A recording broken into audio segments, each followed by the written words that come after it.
আসসালামু আলাইকুম রহমতুল্লাহ বরকাতুহু।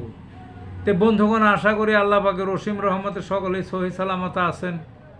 তে কবি গাজী আক্কাস আলী ইউটিউব চ্যানেল 017140885009 এর পক্ষ থেকে আপনাদের সকলের প্রতি রইল একান্ত আন্তরিক শুভেচ্ছা ভালোবাসা। তে বন্ধুগণ, এখন আপনাদের সামনে হোমিওপ্যাথিকের যে ওষুধটা নিয়ে বয়ান করবার চেষ্টা করব, সেই ওষুধটার নাম হলো চায়না। চায়নার নাম অনেকেই জানেন। এটা হইল প্রথমত গ্যাস্ট্রিকের একটা সেরা ওষুধ। পেট ফাঁপা, পেট ডেপ ডেপা ফাইপা রয়েছে, খুব গ্যাস।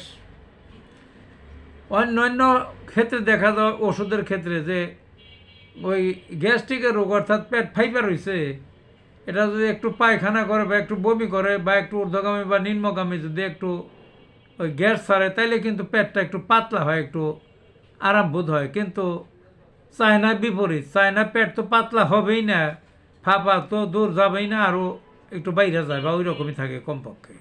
সেই রকম যদি গ্যাস্ট্রিক হয়, তাহলে এই চায়না তার 1 নম্বর ওষুধ।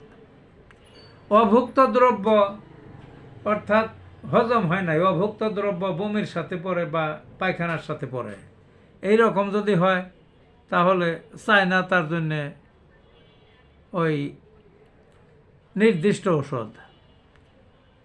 যে কোনো রোগে মুখ যদি তেতা থাকে, তাহলে এটা সেরা ঔষধ।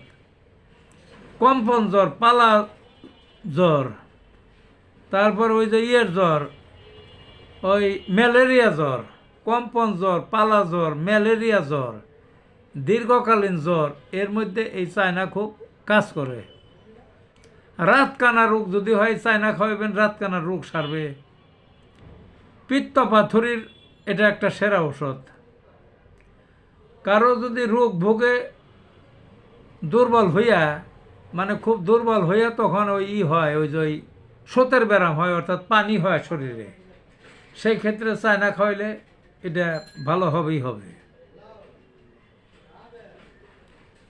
কারো অসুখ হয়েছে, শরীরের বিভিন্ন জায়গাতে স্রাব নির্গত হয়েছে, তারপরে তেজস্ক্রিয় পদার্থ শরীরে থেকে বের হয়ে গেছে, তখন মানুষটা খুব দুর্বল হয়ে গেছে। এই যে দুর্বলটা হয়ে গেল এই সমস্ত অসুখের পরে, তখন চায়না খাইলে অত্যন্ত কাজ করে এবং তাড়াতাড়ি স্বাস্থ্য পুনর্গঠিত হয়ে ফিরে আসে। তো ভালো থাকুন বন্ধুগণ।